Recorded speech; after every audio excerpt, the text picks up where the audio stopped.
frustrating. But yeah, FBI. Look at this guy because he is talking about cannibalizing people and he's routinely talking about politicians being killed. Anyway, we only have another minute or two. I don't think we have time to turn to Don Jr., but that's okay because we have something more important to talk about. And I have to do this because I don't know when you'll be on next. What do you make of Cody Rhodes' title reign so far? How long is he going to have the belt and who's going to take him down? What do you think? Well, it sucks because Cody Rhodes' title reign is exactly what I thought it would be, boring. Filled I don't with think him getting his it could ass be beat worse. every time. I mean, Alex Jones will probably want, he's figure he'll cannibalize his ass. Because every time he's in a vulnerable situation, someone is beating him down. And after he gets beat down, then he comes back and he wins. Because it's a heroic Cody Rhodes. I mean, give him an edge. Give him an edge. I don't even dislike the dude that much. I just hate the storyline they keep going with. He walks out, all he does is smile. Oh, he's in the middle of a sentence, and then the crowd goes crazy. They do like stop, him. Stop. We get it. Like him. We get it. We get it. Yeah. Oh, you're Captain America. We got it. But we already got those in Marvel. We've seen that. That movie was made better. He doesn't have to body slams. He flies and throws his hard shield around. But is he Captain America or will he become Homelander? That's what everyone's waiting to find out. Right. Okay, then you're not really buying it. I think the run's been okay. I skipped the Logan Paul match because I'm not gonna watch that.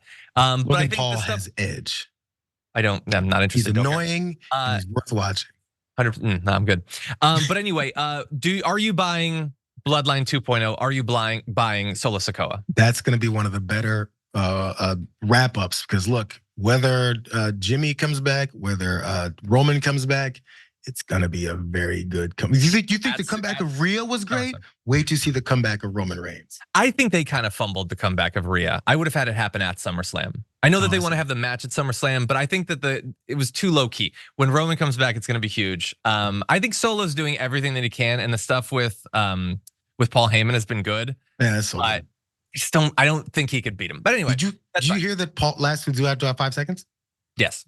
Did you hear that Paul Heyman, before he got beat down by the Bloodline and basically kicked out, that my kid told me this because he researches everything, that he didn't sleep the whole night before so he could look raggedy and haggard and really just like he did look sleep. haggard. He literally didn't sleep so that he looked like he didn't sleep.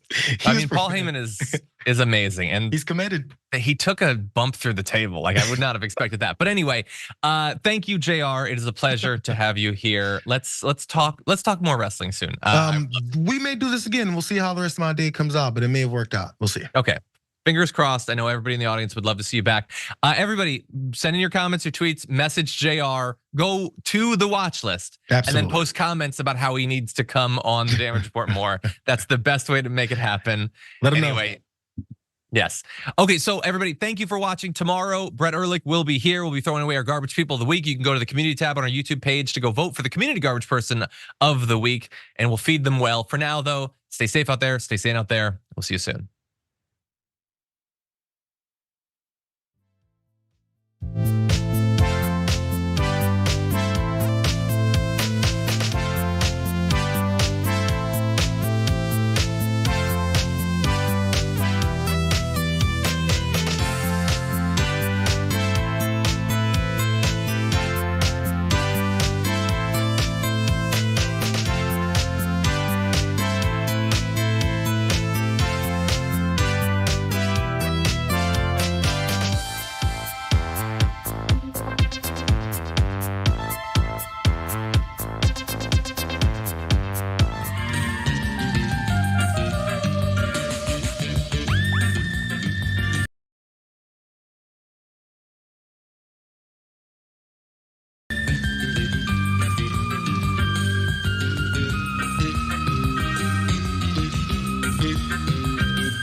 welcome. It's indisputable. I'm your host, Rashad Richey. Good to be with you. We have a lot on the agenda today. Breaking down news of the day, none other than Mayor Mondale Robinson, mayor of Enfield, North Carolina, founder of the Black Male Voter Project, and also Rebel HQ contributor all-star. Always fascinating to have the mayor's breakdown.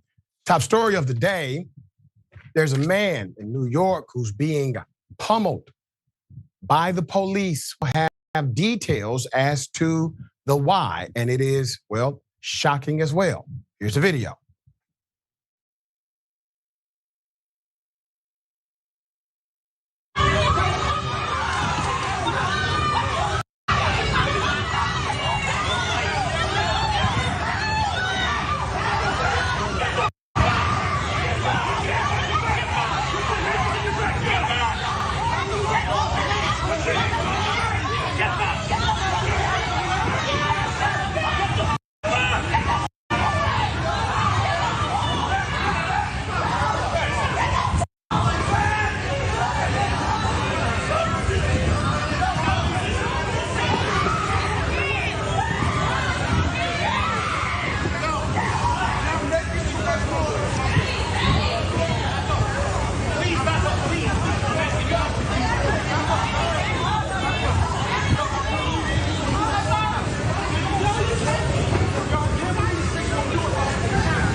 All right, let's put it up full mass. So when I tell you why this happened, it's going to make your blood boil even more. Viral video showing several NYPD officers beating a black man on the 4th of July began when the cops first approached a white male shooting off fireworks. And they spoke to him in a cordial manner about the legalities of fireworks under New York state law. That's according to Hawk Newsom, who co-founded Black Lives Matter of Greater New York. The incident took place around 9:30 p.m. in the Gravesend neighborhood of Brooklyn, as people throughout the country were celebrating Independence Day. And the video was posted on Instagram by Newsom and his sister, Shavonna Newsom, who co-founded Black Lives Matter of Greater New York with her brother. But the same cops became much more aggressive when they spotted an 18-year-old black woman wearing a hoodie holding a sparkler in her hand, which happens to be illegal in New York City. They tackled the girl because they saw a black person in a hoodie and thought it was a gangster, said Newsom, who is helping the victim's family pursue legal action against the NYPD. Quote, but when they realized it was a girl, they were apologetic and let the girl go without arrest, end quote. However, a relative of the young woman, Shaquan Davis, demanded to know why they had assaulted her, which resulted in the cops attacking him. Now, Davis, 27, who had never been arrested in his life, is facing multiple charges, including felony assault on a police officer, as well as resisting arrest, obstructing governmental administration, disorderly conduct, harassment, and assault with intent to cause physical injury, according to a spokesperson from the New York City Police Department. New York City has some of the toughest laws against fireworks in the country, where, quote, all consumer fireworks, including sparklers, are illegal to use, buy, sell, or transport. That's according to a city-run website that encourages residents to report their neighbors. That night, the NYPD was making its rounds to prevent people from using fireworks when they pulled up on the block where several residents of all ethnicities and colors were celebrating Independence Day. So you get the scenario so far. According to one of the individuals who provided the content and context for this video, the NYPD went to a white male, spoke to the white male cordially, explained the legalities of New York law. And then those same police officers brutally attacked an 18-year-old girl who was wearing a hoodie because allegedly she had a sparkler. After they realized that this was a girl, they said, I'm sorry, apologized and moved on. A family member of that 18-year-old said, but why did you attack her? Why did you tackle her? And that family member got attacked himself, and that is the video presented. So after the men backed off, the video shows two police officers holding Davis as they take turns punching him while another male civilian tries to intervene and block the blows from landing. However, the situation escalates when a third officer grabs Davis, allowing one of the officers to pull out a taser on the other civilian, and a third man who tries to plead with the officers, let Davis go. Quote, get the back, one of the officers warned. So you have civilians attempting to be decent human beings because they see exactly what's happening. There's more. After the men back off, the officers push Davis to the opposite of a van where the violent interaction started and continued to rough him up before apparently arresting him. Several bystanders could be heard off camera screaming and expressing outrage over what they were witnessing. The video was reposted by other activists and influencers online, leading to widespread outrage. But in an email to Atlanta Black Star, which can be read below, an NYPD officer spokesperson said they arrested him because he interfered with their arrest of the young woman, allowing her to flee from the law for the crime of waving a sparkler. Quote, officers attempted to stop an individual for lighting fireworks and pointing the fireworks at apartment windows on East 3rd Street. You see how the story keeps getting more embellished. The individual fled officers, and a 27-year-old male suspect actively prevented officers from pursuing the individual by stepping in the officer's path, as well as physically pushing an officer. When the officer attempted to place the suspect under arrest, he actively resisted by pushing, shoving, wrestling, flailing his arms, and punching the officer to prevent being placed under arrest. All right. So Newsom said they transported Davis to the 61st precinct and kept him locked up for 24 hours. He believes racial profiling is at the root of it all. Quote, this whole thing was over fireworks.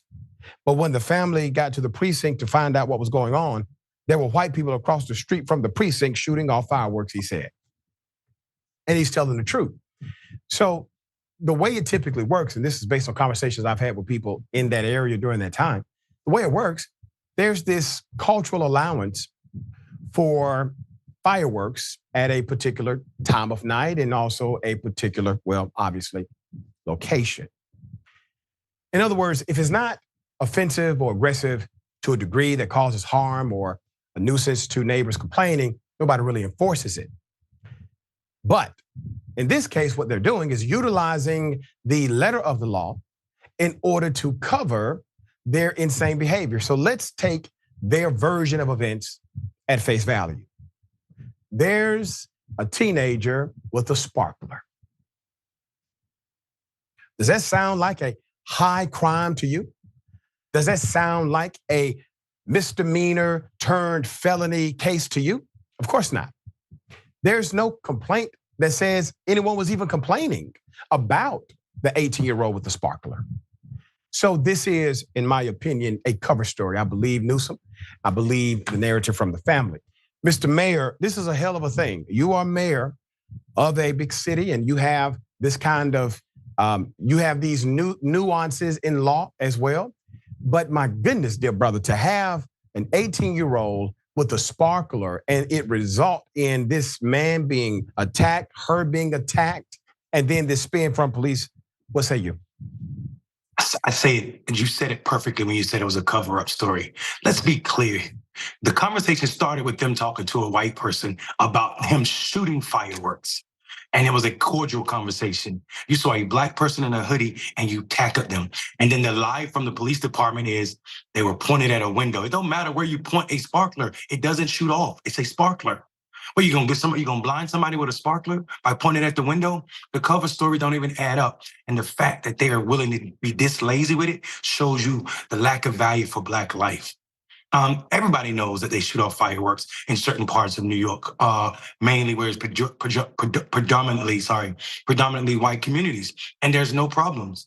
This is absolutely disgusting to watch this man get beat in that manner for taking up for a person who they apologized to once they found out it was a woman. Right. And I'm assuming when they apologized, they let her go. So they were not trying to arrest her. They were literally letting her go and apologizing because they thought she was a thug from what the article said. Mm-hmm. It is absolutely disgusting that they're lazy, not only with how they interact with Black people, but they're lazy in how they even try to color the story because they know it does not matter. The taxpayers are going to be on the hook for this bill, and they're going to keep going, and it's still going to be blackout days in New York where they just do harass and arrest Black people for nothing at all. Yep, there you go. And once again, and Dr. Richard, one more point, if you don't mind. Mm-hmm. Go ahead. We gotta remember that New York had over 900,000 arrests of majority of them Black and brown people, and less than 10% of them for the Black and brown people resulted in any crimes. This is nothing but a different form of stop and frisk. Yeah. With violence. And as you said, this is going to be on the taxpayer. So this is how they defund the police by way of the police. And typically they don't have any issue with defunding themselves. All right, more Dems called for Biden's resignation. A lot of Black Democrats are kind of holding firm. Nancy Pelosi was non-committal during an interview not too long ago. Here's some of the update.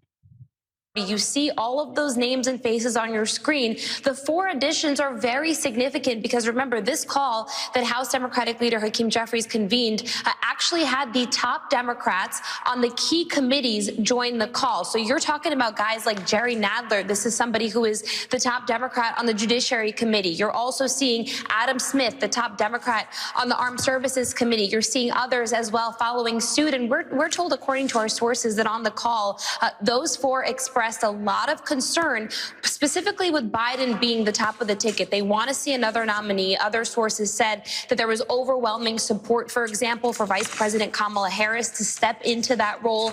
With others, should Biden step aside, certainly not all of them calling on him to do so. He did have a large defense, a fierce defense from members of the Congressional Black Caucus that were on the call. We're told Barbara Lee, Maxine Waters, 2 veteran lawmakers from California, they defended Biden on the call, as they have done publicly. We also saw a statement from another member of the Congressional Black Caucus who was not on the call, Frederica Wilson of Florida, but she criticized some of her fellow Democratic colleagues who are taking this moment to call on Biden to step aside, saying, like many others that I've talked to, that every single minute they talk about the need to replace Biden is a minute wasted that they could be talking about Trump.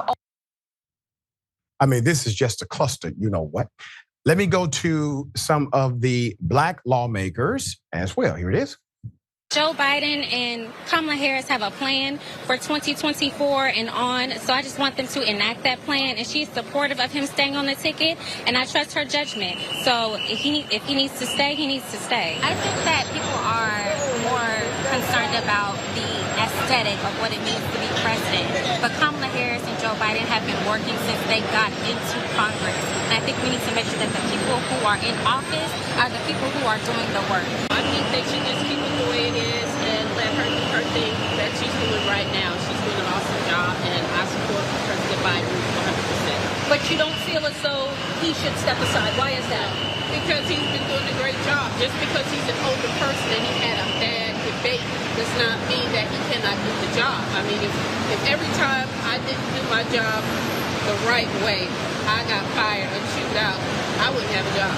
But do you think that he should step aside? No, I do not think he should step aside. He is our president. And I feel like he should remain in place until they internally decide whether or not we should change. It really could be a cardboard cutout. I don't care who it is, as long as they can beat Trump. I hope it's the president. I'd be happy if it was the vice president. Certainly, I'd be happy if it was her. I would be happy with any other candidate that can beat Trump. That's all I care about. Let me highlight some nuances here. When Biden won the Democratic nomination the first time in this modern context, he won because of the electability argument. Most Democrats felt as if he was the most electable to defeat an incumbent, Donald Trump. And I said back then, the electability argument is a slippery slope only because that argument lives only in the parameters of your thinking, nowhere else. So if that leaves, you have nothing else. Because if people think differently, the electability argument goes out the door. And that's what's happening now. But let's talk about constitutional crisis and constitutional remedy. Biden, on the other hand, he does not create a constitutional crisis, but Trump does. Biden, if for some reason is unable to serve out his full term, there's a constitutional remedy. It's called a vice president becomes president. But Trump on day one creates a constitutional crisis as soon as he is sworn in. That is a detriment to democracy. The issue with Biden has little to do with age, I believe, and much more to do with the cognitive performance that people have seen. The truth is, both of these individuals, Trump and Biden, are older white males, and they act like older white males. Donald Trump, holistically corrupt. I would vote for, up and down, I would vote for Biden on life support before I ever voted for Trump, period.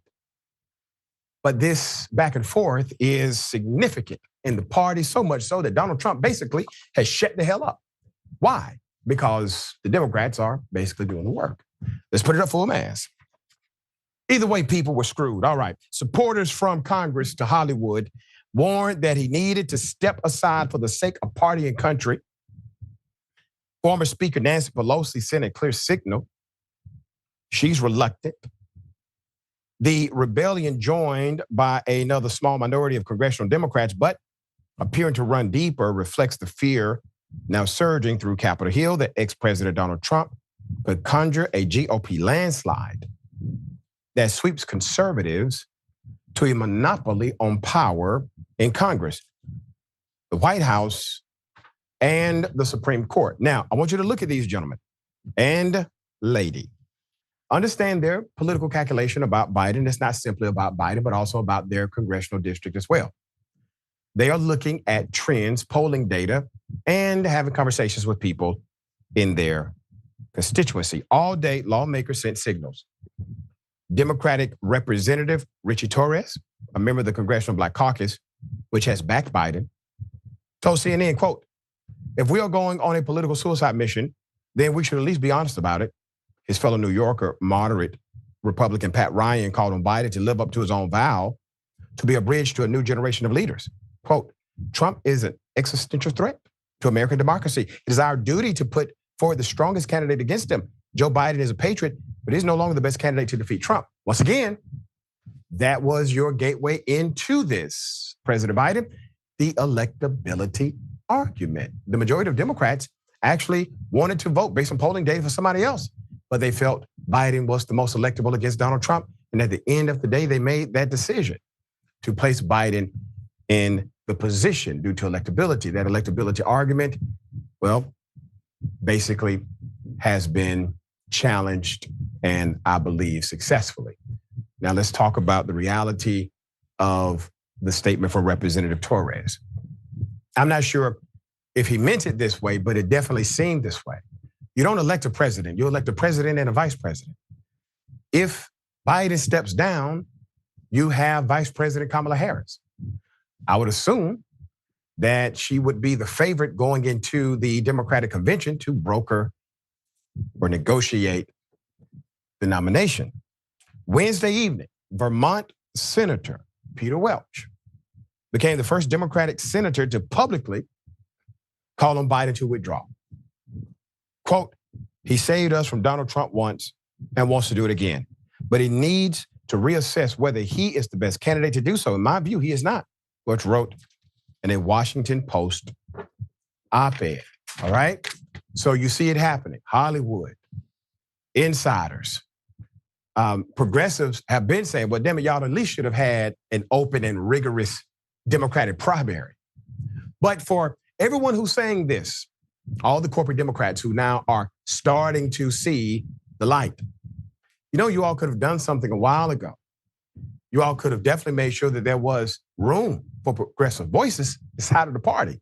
But instead, you decided to silence those that spoke out against some of your normative candidates for political office. What about fundraising? Fundraising events for Biden canceled. Organizers for at least one group fundraiser in Chicago. It was scheduled during the Democratic National Convention. That is the big, big day. They have decided not to proceed with the mid-August event. A source with knowledge of the discussion told CNN. In the immediate wake of President Joe Biden's debate performance, organizers paused conversations on planning the fundraiser until after the July 4th holiday to allow the dust to settle. This week, the host committee decided not to proceed with the event, citing a disagreement over how to proceed given the continued erosion of support for Biden's candidacy. While the lunch itself was expected to bring in at least close to 1 million, the mood of the participants, many of whom have given millions to Biden's 2020 campaign and associated entities, serves as a warning sign among some deep blue corners of the donor class. And speaking of, Illinois Governor J.B. Pritzker, J.B., who has publicly supported President Joe Biden, even his own name has been floated as a possible replacement at the top of the ticket, was caught on a hot microphone on Wednesday, doubting the state of the race. Quote, "I don't know what to say. Got to do what we have to do. I don't like where we are, but," and then the video cuts off. CBS Chicago shared the clip with Pritzker's office, which said it sounded like he was talking about the presidential race. In related news, former President Barack Obama got a heads-up call from George Clooney. I told y'all this was going to happen. Clooney, that he was penning a bombshell opinion piece demanding President Joe Biden to step down, and he didn't try to stop it. Let's go back to Axelrod. When Axelrod went on national news and said what he said about Biden, I said then, Axelrod is still Obama's guy. He's still a very active political operative inside of the Democratic Party and the establishment right thereof. For Axelrod to say what he said about Biden on national TV, I said it then, it did receive the wink and nod from Obama. It doesn't happen without President Obama being aware of it, okay? Now we have more information and evidence of that. Politico reported Clooney called President Obama to warn him before the New York Times column was published on Wednesday. President Obama had been at the same Hollywood fundraiser where Clooney wrote he'd been shocked to see the president's mental decline. He said he witnessed, quote, "the same man we all witnessed at the debate. Politico wrote that President Obama made no effort to dissuade Clooney from making his demand, despite publicly defending him after last month's stumbling debate performance. Quote, "While Obama did not encourage or advise Clooney to say what he said, he also didn't object to it. People familiar with their exchange said," that's according to the outlet. Amid all that pressure comes a new ABC News Washington Post Ipsos poll headline, quote, "Biden and Trump tied despite debate as 67% call for president dropout poll." The poll showed Trump and Biden not within a point, even though 67% say Trump should drop out. That means that your challenger here is extremely, extremely flawed. That's what that means. So with damn near 70% saying he should drop out, he's still in a statistical tie with Donald Trump. That to me is not something to brag about on the Democratic side, nor is it something to brag about on the Republican side. As I said, you're screwed both ways. But here's the other thing. Polls are not predictions, but they are snapshots. When you put Kamala Harris, Vice President Harris, against Trump, she is the top point getter, still within the margin of error. They did the same with Hillary Clinton. I hope to God that doesn't happen, but they did the same with Hillary Clinton. They said if you put Hillary Clinton up, she is technically ahead, also still within the margin of error. In other words, almost everybody you put up against Trump actually is ahead of Trump, but still within the margin of error. Biden is tied. Now, here we are.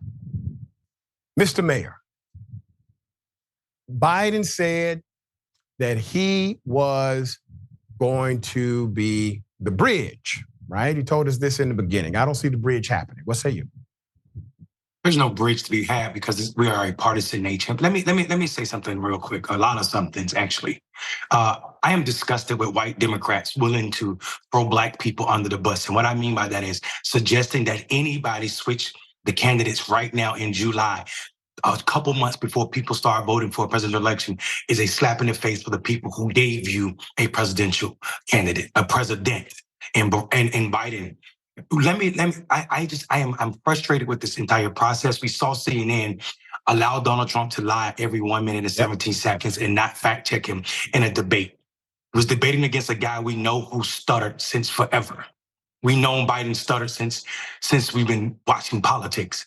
And then after this, we see CNN running this narrative that the president has a bunch of Democrats that are against him. It's 9 Democrats that's spoken out, 9 elected Democrats spoken out. Here's the problem. These elected Democrats are not even a significant portion or representation of those who vote for Biden. It was white people that step in and saying things about Joe Biden. Black people are the majority of people, percentage-wise, who put that man in office. So if you don't hear Black people calling for his resignation, and when they went to try to find voters, they couldn't find voters to say or agree with their knowledge or their assessment. So I know America has this appetite for ridiculousness when it comes to politics, childishness when it comes to politics. But let me remind the world real quick. Barack Obama got killed. The greatest orator of our time got killed by Mitt Romney in his first debate. Killed. Yeah. JFK got killed. Looked ridiculous against Nixon. Ronald Reagan had Alzheimer's the entire time he was president. Got killed in his debates. Looked dumb against Carter. Still won. Bush created a whole word, strategy or something, when he was debating. Created an entire word and still won presidency. It is Democrats in our weak spine that has put us in this position, and now they're ready to jump ship. Rich white people, George Clooney and the likes, cannot determine who should be the nominee for a party that is existing off of the Black vote, majority Black vote. The base of the Democratic Party is still with this president. If you don't believe me, look out in the streets. When they try to find Black voters to get it, even the young Black voters said Biden is not their choice, but they're damn sure going to vote for him over and over before they vote for Trump. So this idea that we can switch modes right now in July, when we don't have 100+ days before the election, because some people are going to start voting in a couple months in some states. So when they're talking about people can switch mode and do this, this is white people who have the luxury to play politics while Black people die from politics. The idea that you're going to put a new face on the top of the ticket and win an election against Trump is beyond ridiculous. It is beyond ridiculous. And I'll just point out one more point, Dr. Ritchie. Every poll from 2012 all the way to now that had a front runner in July, this part of July, that person lost the presidential election. Barack Obama was behind.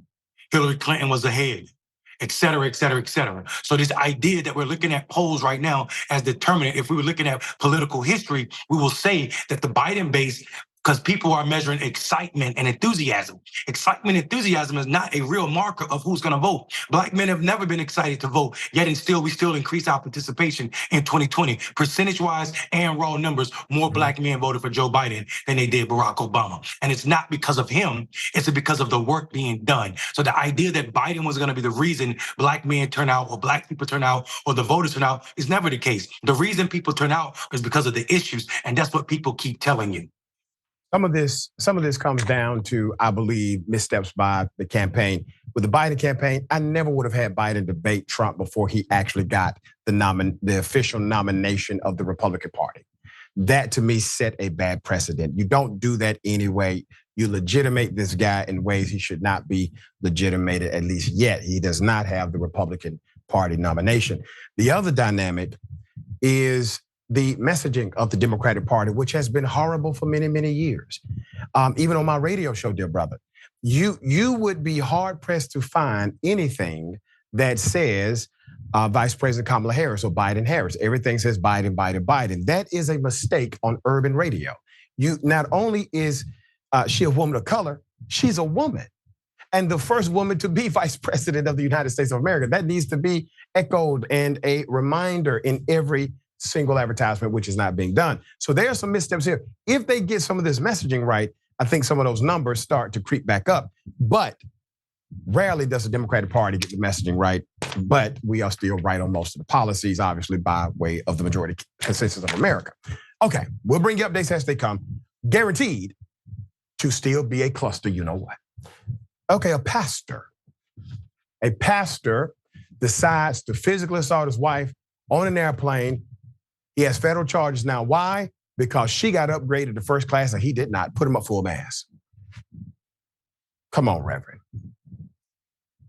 According to a criminal complaint obtained by the Independent, 75-year-old Pastor Robert Allen Holmberg Sr. from Virginia now faces federal charges after being accused of hitting his 59-year-old wife on an Alaskan Airlines flight, all because she was upgraded to a first-class seat, and he was not. Holmberg was charged with simple assault after he allegedly attacked his wife on July 2nd during their Alaska-bound flight. So a person sitting next to the good Reverend's wife in first class said Holmberg first confronted her after they were in the air for almost 4 hours. He marched up to her from his seat in coach. Now he's had some time to think about his coach situation. So he marches up to her and asks, quote, "How the hell did you get the upgrade?" The complaint states. His wife replied, quote, "I'm a Gold Point member. Don't speak to me like that." Shortly after, he approached her seat again, handed her his phone, and then gave her the finger. When Holmberg returned a third time, he tried to hit her. According to the complaint, he reportedly pushed in front of his wife's seatmate and attempted to swing his arms towards the victim. The seatmate tried to block the strike, but Reverend Holmberg still appeared to strike the top of the victim's head with his hand. An off-duty officer was nearby, heard Holmberg's wife verbally defending herself, telling Holmberg, "You cannot be doing that." And the cop warned Reverend Holmberg that he would put him in handcuffs if he caused further disruptions. Reverend Holmberg was taken into custody at the Anchorage airport after the plane landed. His wife told police that her husband struck her knowing she had epilepsy and that any rough physical contact with her head could cause a seizure. She also said that her husband had a, quote, history of abusing her, citing one previous altercation that left her with a broken finger. But the pastor turned those accusations on his wife and alleged in the police interview that she is the aggressor in their marriage. He told police that he grabbed his leg while he was driving one time and broke her finger. He also talked of another incident where she allegedly grabbed his genitals with such force that he was in pain. He admitted that he was upset that she was upgraded to first class because he wanted to be beside her. He told investigators that he simply tapped her on the head to get her attention. The complaint states that Reverend Holmberg and his wife were traveling to Alaska for a meeting related to their ministry. They have known each other for about 20 years, but have only been married for 1.5 years. Reverend Holmberg has been banned from Alaskan Airlines flights. The maximum penalty for assault is 1 year in prison if he's convicted. Damn, a year in Alaska prison? Good gracious, man. You stuck in Alaska now, Reverend. Okay. I thought this was one of those stories that wasn't real, but it was real. And the pastor is literally charged with a federal offense and domestic violence. Mr. Mayor. Doc, I went to divinity school. First of all, let me say, domestic violence is never funny. Never. But it's so many biblical references in this story. The laying of hands on the head, people shaking, falling out, the golden reference of her being her golden status and the golden streets in heaven. And how did she get to first class and first class? That's why I thought it was fake. But it's a real story. It sounded like an Onion story, man. I'm like, when you was reading this and I read it, and I was like, this cannot be a serious story. And brother, yet in this moment, it is. And when he said, how in the hell did you get up here? Or how the hell did you upgrade? God did. It's all I thought. God did. So God gave me the upgrade. You know, and the fact that he stewed for about 4 hours before he made his eventual approach about the whole thing. Okay, all right. We'll give you updates if there's an update to give. We got more on the other side. It's indisputable. Stick and stay.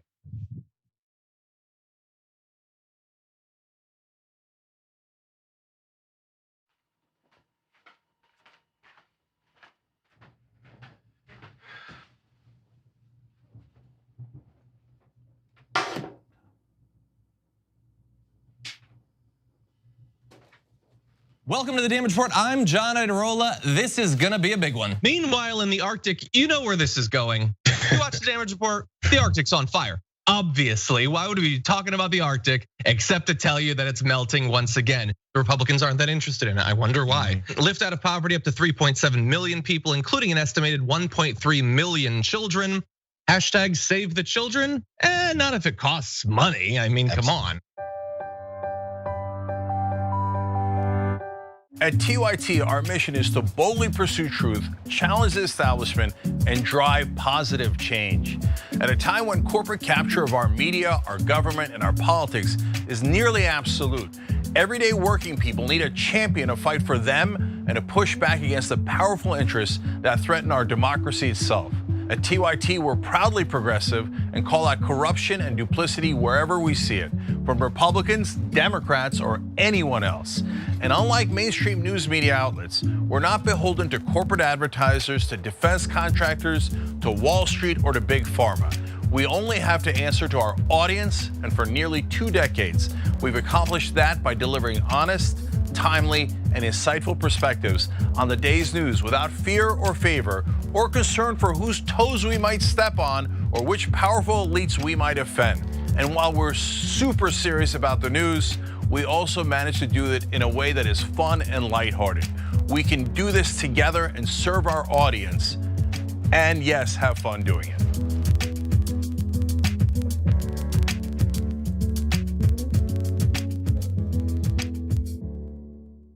Indisputable is still the fastest growing news show in America compared to CNN, Fox News, and 30 other networks. We tell the truth on Indisputable because the truth is indisputable.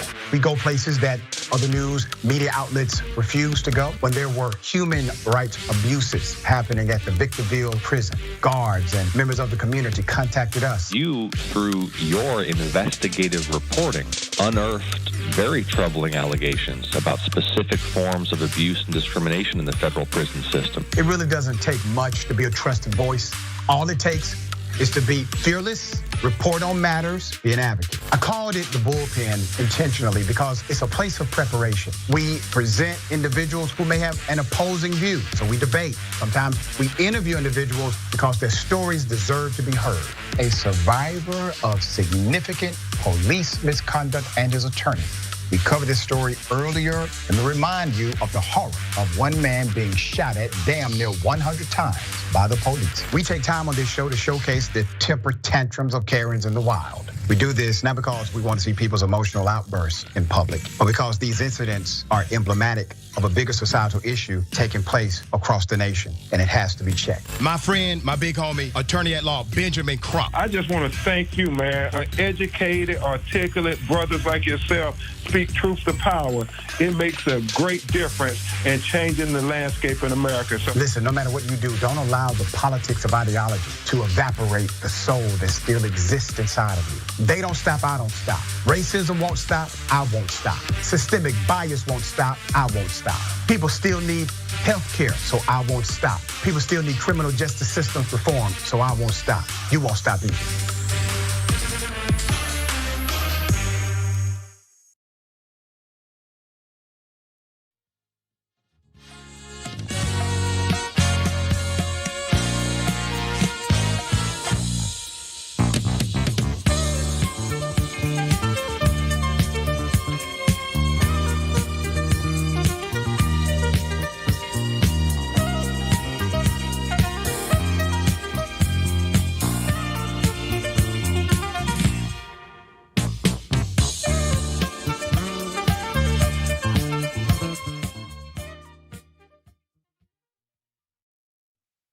All right, welcome back. A lot of show left. Let me read some of these amazing comments. Kind of pressed for time. Dreamer76. Unfortunately, these police officers accurately showed what Independence Day means. Yep, to people of color. Gaffer, I love it when they say, as long as he can beat Trump. That's the problem. He can't. All right. Lynn, Pelosi certainly had a different take when people wanted Feinstein to resign. Yeah. And Lynn says Jesus will fly coach, Pastor. He was upset about that upgrade. And Lady F&T, thank you for that, by the way. Adams will back up his gang members. He's Giuliani with a 10. Sam Durr, welcome to Disputable. James Thompson, member for 23 months. Thank you so much for your support. And then Thomas Anakin. To be fair to the cops, he was black while asking the question. So, all right, I got something for you. Ladies and gentlemen, I wish a Karen would. You want to call the police on them for having a barbecue on a Sunday. I feel free! Back off! I'm going to tell them there's an African-American man threatening my life. This is my son to me. What do you want me to do? You call my phone and I'm here for you. Is this what you want me to do? Kathleen, is this what you've done, Kathleen? This is what you've done, Kathleen. Charlotte Kirsty. Yes, this is what you've done for nothing.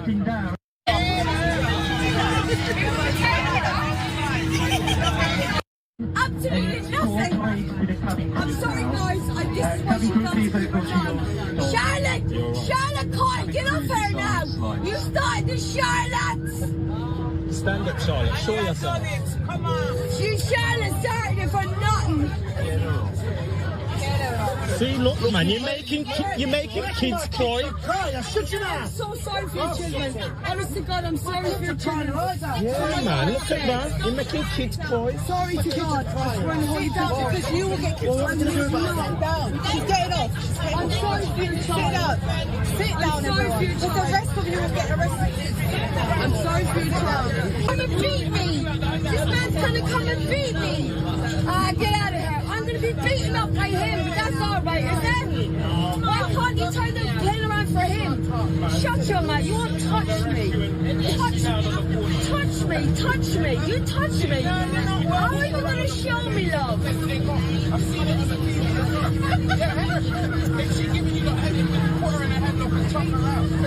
Shut me up. I put you in the headlock, you. Yeah, there's actually more video. Here it is.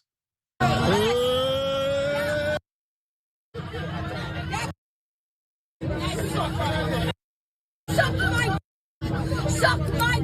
You would love it. Yes, suck my. There's children on the plane. I'm sorry for the guys, but he's the one getting off to beat me. What's it all on camera to beat me? Suck my. Suck it. It's a big fat one.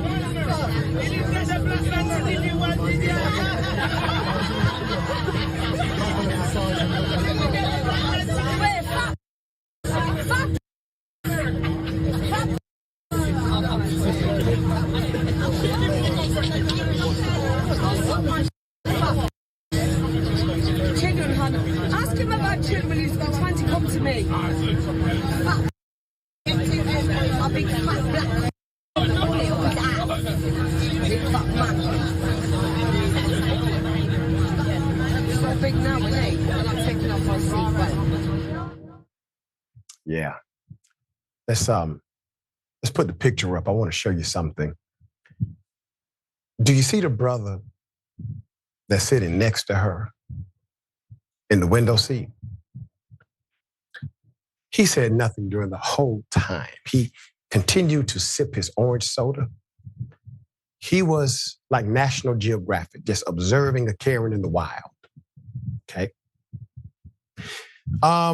Initially, I assumed that this individual was out of balance mentally, could not control herself. And then I realized, well, no, she's just having a bad day and very upset at other people.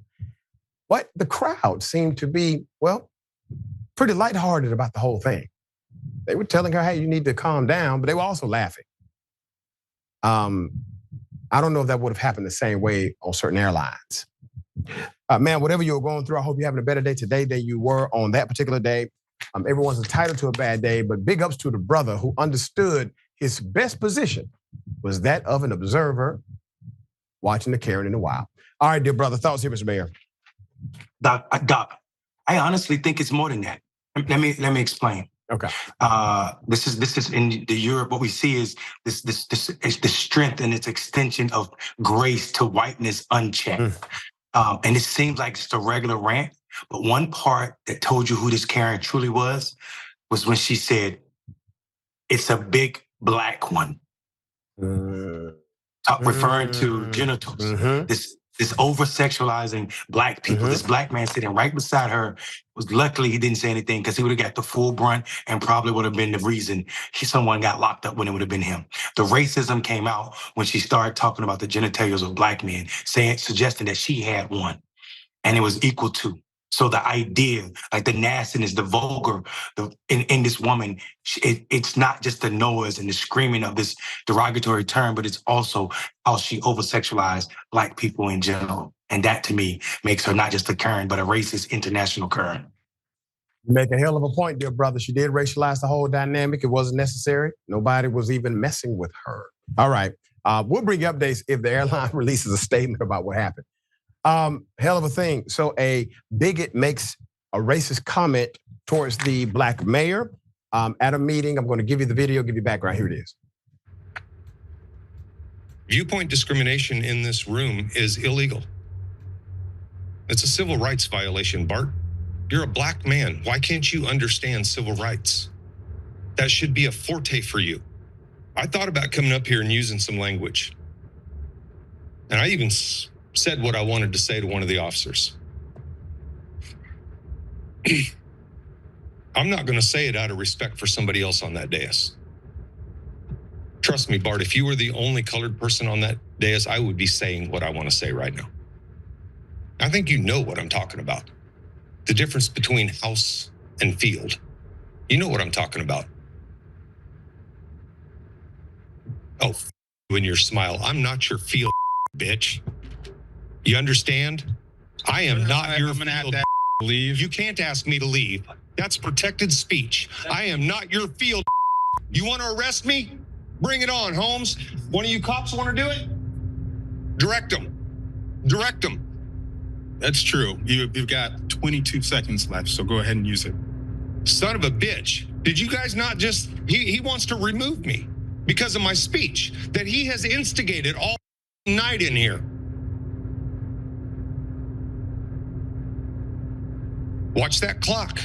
Watch that clock. I'm going to go to 30 seconds after, and you're not going to arrest me because it happened twice in here tonight. It happened twice in here tonight. Officer, he is clearly causing a disruption. He is not causing a disruption. He is going over time. You go ahead and remove him. He is going over time. And if you have me removed before that clock gets to 3 minutes and 25 seconds, I'm going to sue you and the police officer that does it. I'm going until 3 minutes and 25 seconds. And I'm going until 3 minutes and 25 seconds. All right, recess in 5 minutes. We will return. Here's what another speaker said in response. Here it is. Y'all are so soft. A word shuts down the meeting. Talk about being fragile. A word. And during this break that you had to take, y'all scurried out of here because he said a word because you're so fragile. Mike Dever there sits there and says that he understands that this is free speech. You cannot shut somebody down for the word they say, Bart. You can't do that. Mike Dever says he understands that, but sits there silently and quietly and doesn't do a thing about it while our rights are getting shut down for a word. It is letters put together that form a word that comes out of our mouth, and you can't tolerate that. A word. Can I say? Can I say? Shut it down, Bart. Shut it down. It's a word.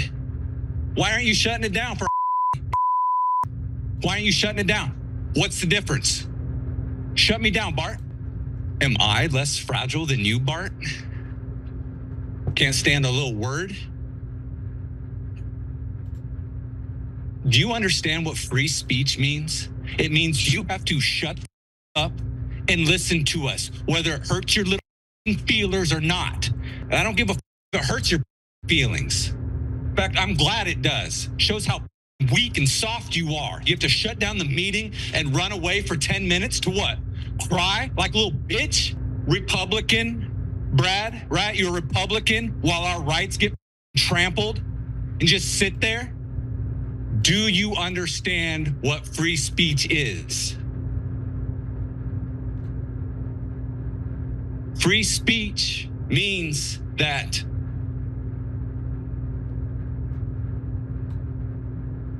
if you're going to shut him down for that, then you got to shut me down for saying and right? Okay, that's kind of a bit much to take a 5-minute recess at this point in time. I mean, you're talking about we had to make all these changes because the meetings were going too long, and then you take these unnecessarily long breaks just to remove someone at this point in time for saying a word. So I just want to throw that out there. Damn, y'all really want to say the N-word, don't you? I mean, this is epic. Put up the picture for a mask. I know Bart. I know Mayor. I know you want to whoop his ass. I know the feeling inside. Okay. This was the racial abuse Lawrence City Mayor Bart Littlejohn had to endure during a meeting. This was in July. According to the Lawrence Times, the meeting was in response to the Lawrence City Commission on June 4th, 2024, voting to no longer broadcast general public comment. Lawrence Times is keeping audio and video recordings of general public comment for the record. This is the general public comment portion of the commission's July 9th, 2024 meeting. In the years since then, this is just wild, right? But the reality is this, for years, has been a commonplace, a common dynamic for racists in that city. What do you do? What do you do, right? So here are some things. Free speech is not as open and shut as this guy said. One, you do have laws that govern you being obscene and saying things that are vulgar, saying things that incite violence, saying things that are derogatory or profanity, for example, in Georgia, is illegal to use in front of minors, all right? Free speech is still here, but there are common sense regulations that some agree or disagree with, but free speech is not as open as shut. You cannot utilize your free speech to create harm or disruption in that sense. But for whatever reason, the rules are really relaxed at this council meeting, and these racist individuals have basically ruined it for people that actually want to talk about, stuff that the city does. All right, Mr. Mayor, you are Mr. Mayor. You have to govern these similar types of meetings. People get to say what they choose to say. Give us some of the rules here. Listen, you get 3 minutes to speak in our town, and I can shut your ass down when I get ready. And I promise you, and I did say this is a disclaimer, TYT does not condone violence, but I would whoop their ass. I promise you. I'm the wrong mayor. You are not. The first one would have got you in trouble with me. I am not Bart. Do not bring it to my town. I am not Bart. And for, like you said, there's a lot of speech that is not free. Right. Incitement. If you're inciting harm or violence, then that is not protected by free speech. And trust me, saying the N-word, calling me the N-word, and acting and behaving in this manner is incitement. And I'll get a lawyer to help defend that for me, because I'm not gonna sit through that type of behavior. And I promise you, this town and people's comfortability with that, people sitting there watching this happen, is absolutely disgusting. The fact that this man felt comfortable enough to say, I told the police officers what I was gonna say before I spoke, lets me know that there's a bigger problem in that town. And I promise you, if you dig deep enough, not only are you gonna find racist people hanging, you're gonna find the branches they use to hang black folk. Yeah, and this is the way they basically make themselves known through these public forum comments. All right, we got more on the other side. It's indisputable, stick and stay.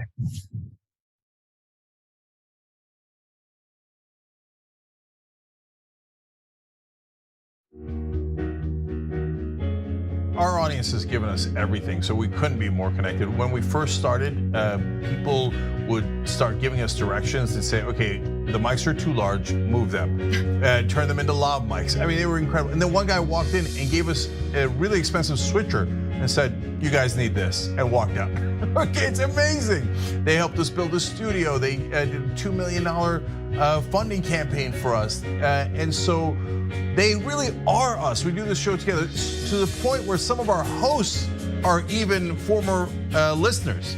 So when we say that the audience is part of TYT, we really mean it. I think what the audience also appreciates is especially if they're members, they really get an inside look into who we are, our personal lives, what drives and motivates us. It goes beyond just storytelling. I think that what we do is allow our viewers and our listeners into our daily lives, and we give them kind of like this inside look into everything that we're passionate about and why it is that we're doing what we're doing, right? Like the motivation behind what we're doing, I think is important for our audience to know, and we're not shy about sharing that with them. And it's different from what people typically see in legacy media outlets where everything is kind of dry and robotic and there's really no personality or authenticity that comes along with it. Oftentimes when we're doing the show, I don't really think of it as me telling them stories. I think of it as us having a mutual respect and conversation with one another. And as I said earlier, I mean, not only do I feel that through the work I do, I'm informing our audience, but they inform me oftentimes as well. You know, they'll pitch stories to us. They'll tell us, you know, a certain perspective or angle to a story that we might have missed. And I love it. How in the world are you going to get the right to vote if you don't already have the right to vote? That's impossible. Reason they tell you things are impossible is because they don't want you to try. It only took 7 years for them to get an amendment to get a right to vote. Does this result in millions upon millions of Americans losing their coverage? And we've been waiting to find out, and now we know, yes, it will cut millions. Public education was supposed to be the way to equalize everyone regardless of their socioeconomic status. But if you come from a family that's poor, how are you going to afford grade school for your kids? This fight is about fairness and morality. It's about the American values. You think that black people all across the country, in every city, were all lying when they said the police abuse and the police kill us when they should? No, of course they weren't lying. Yes, it does happen. Yes, they do get targeted more. Why are we going to put immigrants in prison for 5 years, which American taxpayers have to pay for, if we're so concerned with immigrants using up our so-called resources? We're gonna do both. We're gonna fight Trump and we're gonna fight the establishment. It is not that hard. Yes, you can do both at the same time. Go tell them.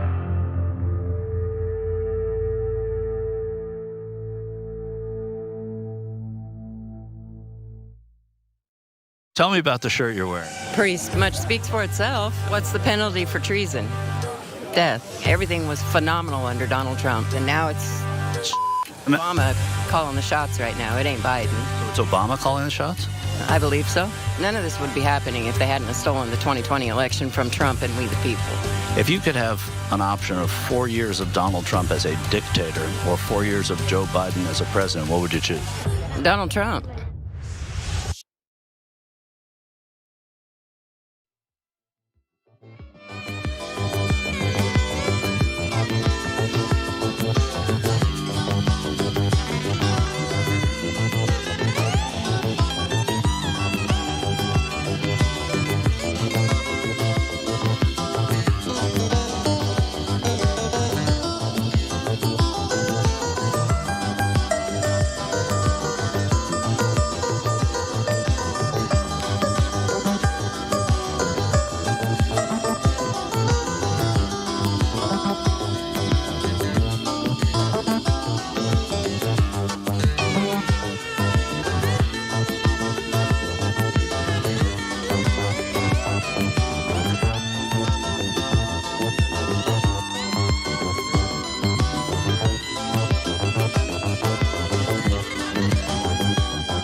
All right, welcome back. A lot of show left. Let me read a couple of comments.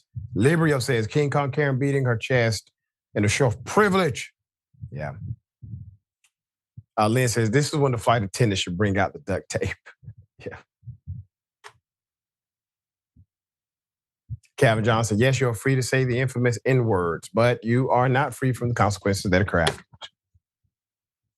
And James Thompson, thank you, James. I gifted 10 indisputable memberships. Greatly appreciate you. Thomas Anakin, I'm sorry about the kids, but I've been besmirched. Yeah, that's what he said.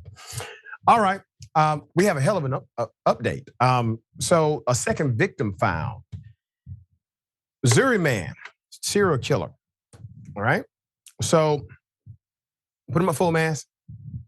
This story has some twists and turns, but there's a second victim found dead in the barrel. Now, the Missouri man is Timothy M. Haslett Jr., who allegedly kidnapped, tortured, and sexually violated a 22-year-old black woman he confined to his basement for nearly a month. He now faces new charges. Haslett made national news in October 2022 for the incident at his Excelsior Springs home. The horrific discovery followed after community efforts to raise the alarm about a possible serial killer, which local authorities, if you remember, they completely dismissed. They said it was unfounded. Police first learned of her entrapment after she escaped and ran to a neighbor's house to plead for help. The victim, who had a dog collar around her neck, told neighbors that she had been locked in Haslett's basement and made her escape while he drove his child to school. She was visibly malnourished and had ligature marks around her wrist and ankles. Haslett was charged with 9 counts, including first-degree kidnapping, first-degree sexual violation, second-degree assault, first-degree sodomy, first-degree endangering the welfare of a child. Months later, June 24th, 2023, 2 kayakers contacted the Missouri State Highway Patrol about a body in a blue barrel floating down the Missouri River. The remains were of another black woman, identified as 36-year-old Janie Crossdale, who they say might have been another victim or a possible witness of Haslett's crimes. After they found a photo of Crossdale in Haslett's basement. Now, prosecutors have gathered enough evidence to charge Haslett with first-degree murder in her death as well. According to court documents, the 22-year-old victim told police that Haslett had bragged about killing 2 other women. Prosecutors also say he built a dungeon-style cell where he restrained his victims and used shock devices to punish them. The physical, psychological, and sexual violence are barbaric, Clay County Prosecutor Zachary Thompson said. After scanning his social media profiles, investigators learned Haslett frequently made racist and misogynistic comments online about race and women. Haslett, who is now 41, is still jailed. A judge set his bail at $3 million. Can't believe he even got bail. If convicted for Crossdale's murder, he could either face life in prison or the death penalty. A month before his arrest, Kansas City activists had worked to raise awareness of 2 missing teenage black girls who had disappeared within days of each other in September 2022.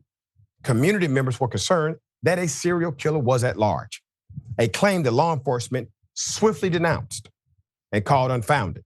Haslett's arrest highlight these cases and raise questions about whether law enforcement allocates enough resources to finding missing black girls and women. If you remember, we originally reported on this and sided with the community and said very clearly then, the community, they are paying attention in ways that the police are not.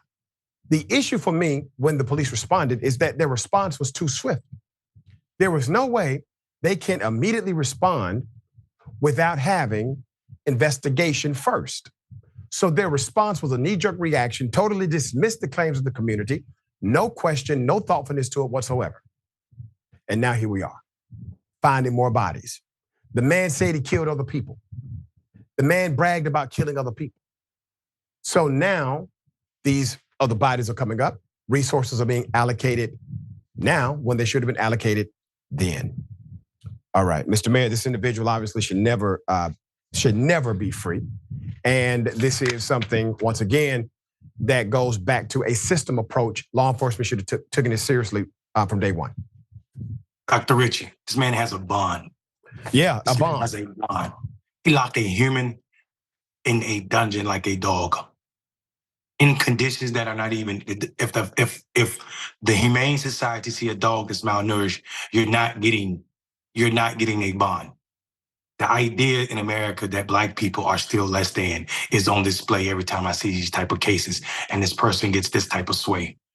The fact that they gave him a bond is unbelievable to me. You know, and when people hear $3 million and they think, well, he'll never make it. $3 million is what's not need to be paid. You pay 10 to 15% of that and you can get free. And if you got a house, in Kansas City, then you probably could just put your house up. This is absolutely disgusting behavior. This is the same behavior that let Jeffrey Epstein go free after he did all the horrible things he did to kids, where he could continue to do the same thing to kids. I wish Black Lives Matter in America, man. Yeah, that's right. And unfortunately, I do believe we will be bringing updates to this case. Okay, 20 patients murdered inside of a facility that is supposed to help them. Put up the picture full mask. This is one of the saddest stories you'll ever hear. Per the Root and local outlets, Stephen Pancratz, a North Texas man who died while in the care of Regla Beckwar, who's pictured, the owner of an unlicensed group home called, quote, Love and Caring for People. That's the name of the home. Told his family he was receiving handfuls of unknown pills twice a day. Pancratz was referred to the care homes after developing a brain condition and hospitalization.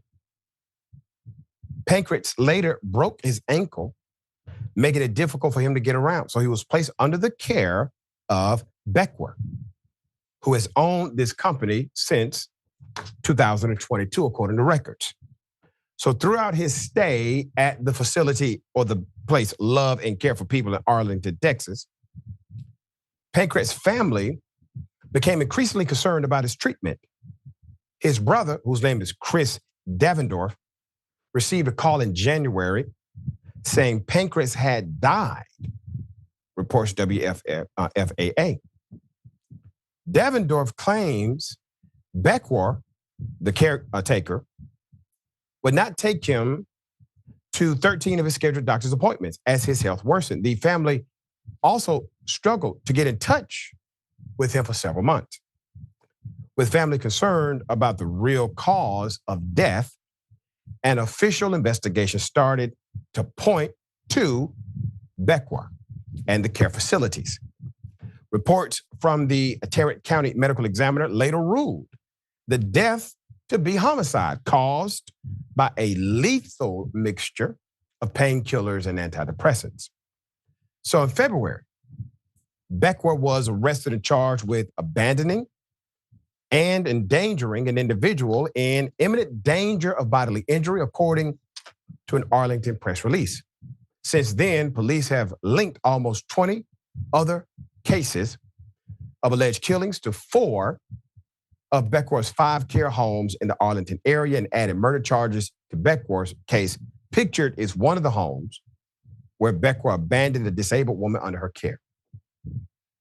Per KLIF, in the last 2 years, 13 of her patients have died at several of her homes. Police and family of the deceased believe this is not a coincidence. Beckwar is accused of poisoning her patients and also stealing from them.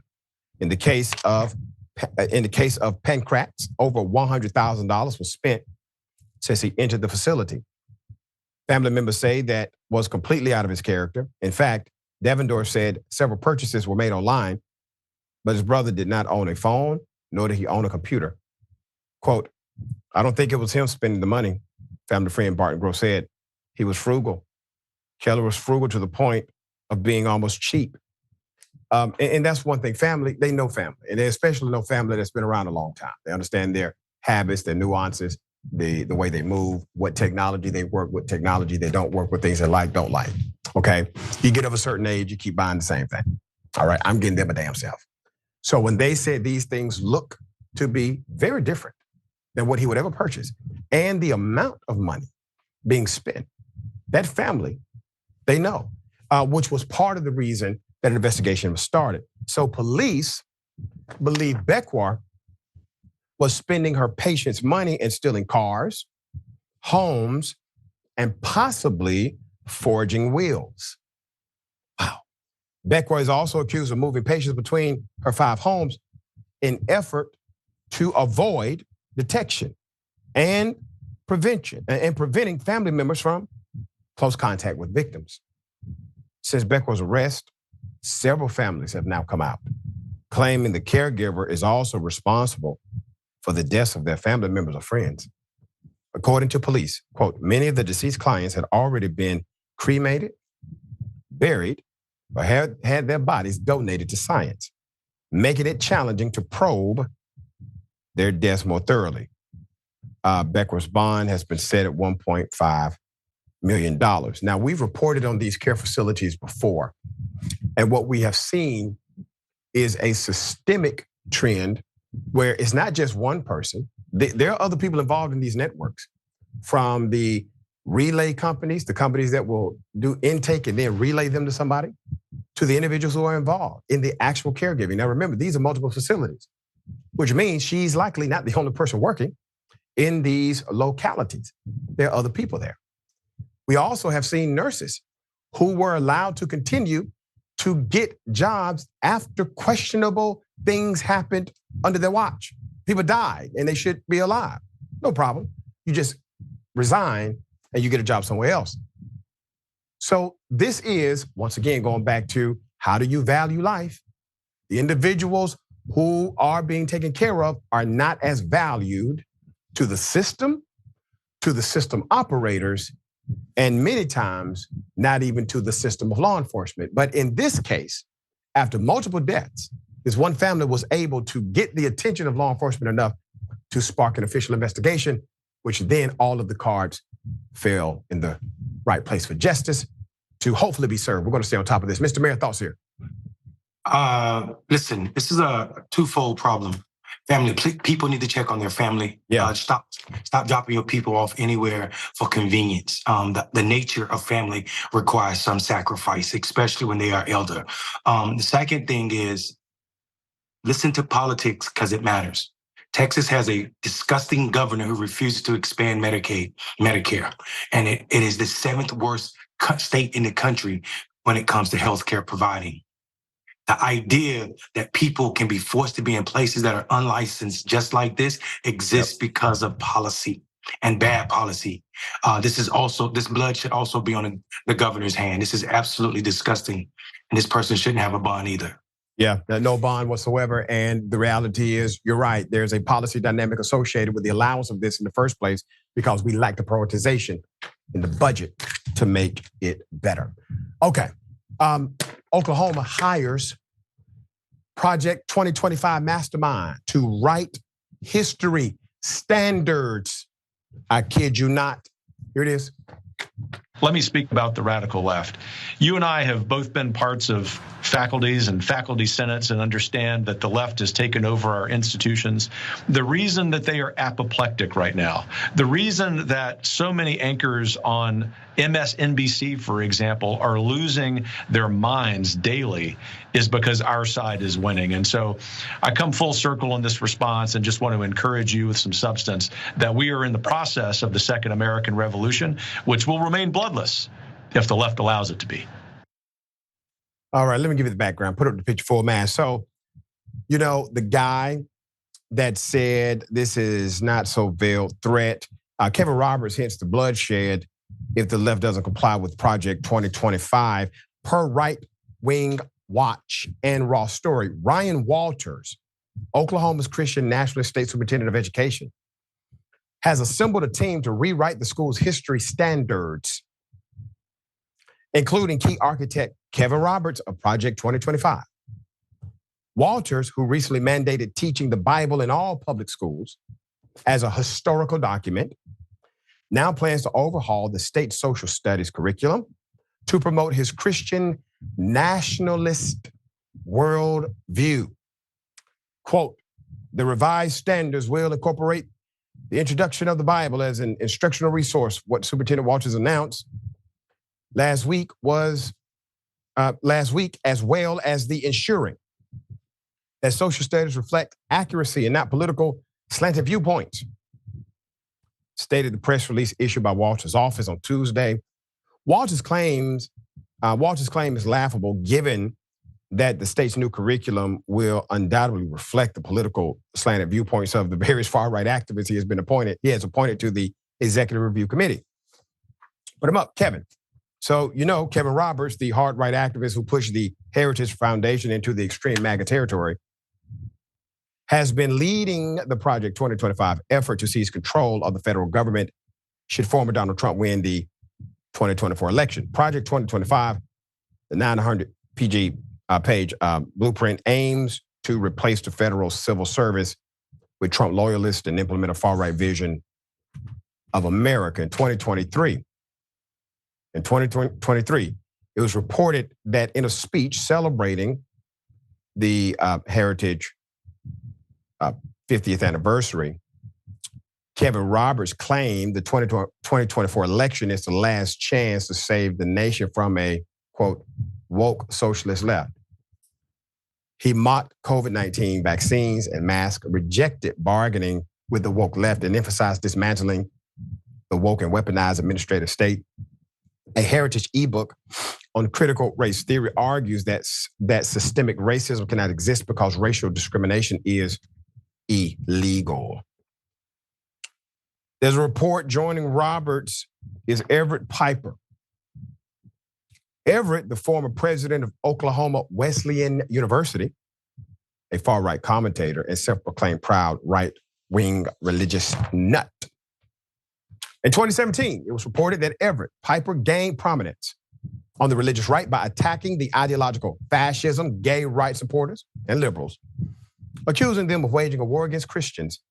He delivered the closing keynote at the 2015 World Congress of Families Summit, which opposed LGBT rights and reproductive freedom. Piper described critics of the WCF as, quote, hateful people, and claimed the Obama White House was more aligned with Muslim Brotherhood than Franklin Graham. In 2023, Piper was listed as a member of the Education Committee of the Far-Right Council for National Policy. Commentator Dennis Prager, remember him? Will also lend his expertise. They're calling out all the extremes to the committee, despite his organization, Prager University, being known for disinformation and right-wing propaganda.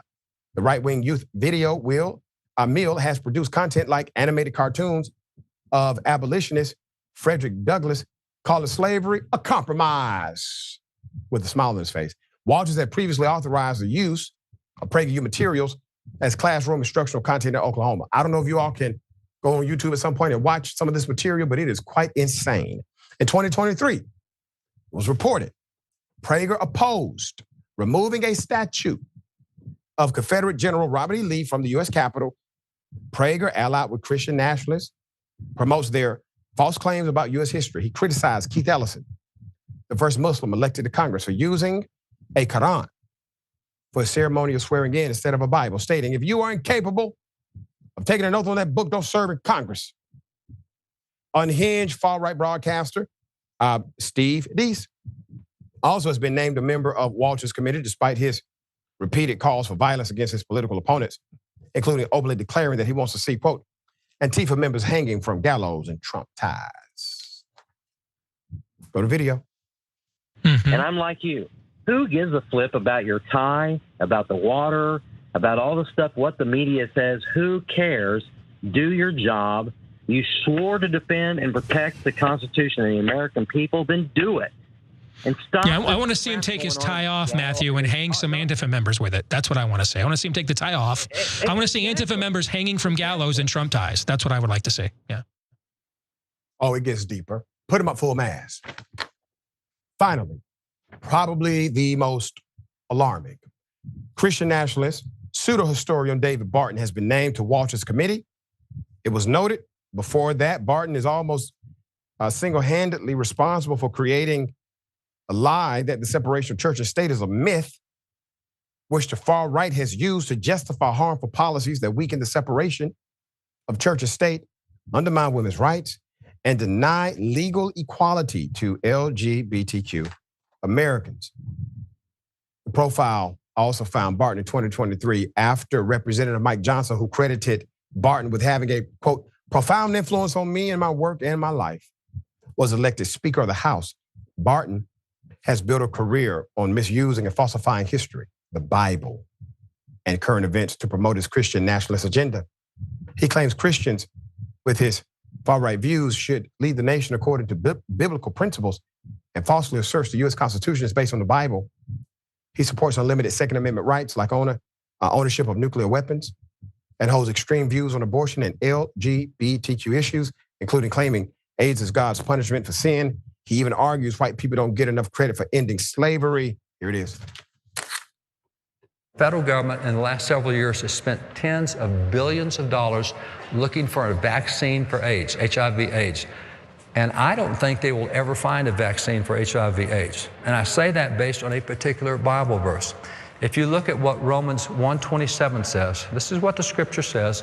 It says, men, leaving natural relations with a woman, lusted toward each other and did that which is wrong, receiving in their bodies the penalties due them. Now notice this, homosexuals receive in their bodies the penalty due them. The Bible says if you engage in homosexuality, your body will do things that will penalize you. You know, the founding fathers on the Second Amendment, you could have cannons, you could have gunpowder stores, you could have any, because whatever the enemy had, you were able to have the same. Now we started saying, well, you know, you can't have this gun, or if it has 20 rounds in the magazine. In their day, no. You have to be able to defeat whoever comes against you. When Congress passes the amendment to end slavery and to grant civil rights and grant equal status, it's only whites voting. So you have 2/3 of the whites in the House, 2/3 of the whites in the Senate say, we want blacks to have the same rights we do. Then it goes to the states where the 3/4 of the states, whites and 3/4 of the states, only one can vote. So it really is whites saying this is wrong for us to have status different from everybody else. It's the whites who gave up the rights and say we want equality. You think white people gave up rights in order to make sure other people have rights? You think that's how it works, preacher? And by the way, the foundational document of this nation called the Constitution was not founded by Christians. Many of them were deists, by the way, and they were also attempting to flee from a theocratic or religious rule. They wanted to have freedom in a secular government so that there could be expressions. As flawed as these men were who founded this nation, they were not perhaps as flawed as you are in your retelling of how the nation was founded. The reality is there is a separation of church and state. The reality is individuals are free to exercise their religious belief in accordance to law and constitution. The reality is you would not have voted to free black folk at all at any time. The reality is you are racist as hell and you get put on a committee because of your status inside of the bigoted MAGA movement. Raw Story notes, Walters previously gave a state library standards advisory position to, here it is, the operator of the anti-LGBTQ libs soft TikTok account, despite her having no expertise in public education, no expertise in libraries, despite her social media activity having allegedly inspired domestic terrorism threats against schools and hospitals. Bring out all the right-wing terrorists. Give them official positions. Put them in charge of important things. Give them titles, even though they lack expertise. While they debate and argue with you and say things so silly like Vice President Kamala Harris is a DEI hire. Listen, every single one of you guys are an LDEI hire. You got the position because you lack diversity, equity, and inclusion. White males have been able to champion these causes and create these coalitions without anyone questioning their credentials. Hell, the MyPillow guy just said that he should be appointed in charge of all elections in the United States of America once Trump gets re-elected, if so. No expertise whatsoever, none. But he should be in charge. Here we go. Mr. Mayor, thoughts? Listen, you're wrong, dog. They got expertise in whiteness, right? Look at everybody he appointed to do this public education is a white man. This is the America that they dream of. This is what they want. They are anti-intellectual for a reason. The reason they are anti-intellectual because their argument, their platform is not based on thought. It's based on a simple idea that they want one thing to return to truth, that this is a white male land-owning country. And if you're in agreeing with that, then you are anti-them. Their Christian nationalism is not Christianity. Even Jesus said, give unto Caesar what is his. Let the government be, right? Even Jesus said that. They know that it's not just it's freedom from religion. So this idea that the intellect matters is anti-them. They just care about whiteness. Yeah, and the reality is what we have in front of us is the rewriting of history in real time. We always knew that history is actually his story. The Boston Tea Party was not a tea party, is my point. In the other context, they would have called that a terrorist attack or an act of war, right? But because of who wrote the story, who penned the narrative, it becomes very different in the eyes of history. So here we are in real time. We have video, we have eyewitnesses, we have police reports, we have everything you could possibly have as evidence as to what happened. They will get on television and spin it as if none of that happened. So now you see one of their tactics, their strategies, and this is why I bring it up. It becomes more imperative, and Senator John Ossoff and I had this conversation not too long ago. Mr. Mayor, it becomes more imperative today to invest in things that allow us to continue the education, the proper education of ourselves and our children well outside of these public arenas, including public schools. Do it at home, do it at the Human and Civil Rights Museum, do it at the John Lewis Academy in Atlanta, do it in places where you can and support those institutions that are still stable and allow for true history, because what they're trying to take away, they can only do so if we allow them to feed us information through one avenue. And that is my point to bring all of this to a head. We do not have to accept their educational status and their educational protocol. While we fight that, at the same time, we can establish or reestablish protocols of our own. What say you? I say you're spot on, and I think that until we get serious about what education and where education happens at and who it's for, we're always going to have this deficit where people who have an agenda, and that agenda again is to push a certain ideology and not teach true history. We will always be a country that lacks seriousness. And I think, let's pretend for a second that the daughters of a Confederate would have never been powerful enough to exclude any books that spoke negative of the Klan and the Confederate generals and the people who died for the Confederate. Then people would truly understand that there was no such thing as Northern aggression. There's no such thing as a lost cause. There's just a certain thing that a group of Southern states wanted to continue to own Black people, and that would be the narrative. But for centuries or generations, not centuries, generation after the Civil War, we saw in Southern school, people were literally being taught that white council, the citizen white council, the Klan all fought for a noble cause, and that noble cause was Northern aggression, not the ownership of Black people. Amazing, man. It's the cycle repeats itself. Mr. Mayor, always a pleasure having you on the program. Great analysis as always. Tell people how they can follow you and check out your great work. Yeah, man. Black Male Voter Project everywhere. W. Mondale Robinson everywhere. And also Rebel HQ at Mondale Robinson. Thank you, dear brother. All right, remember, take care of yourself, take care of each other, take care of the planet. Remember, the truth is always indisputable.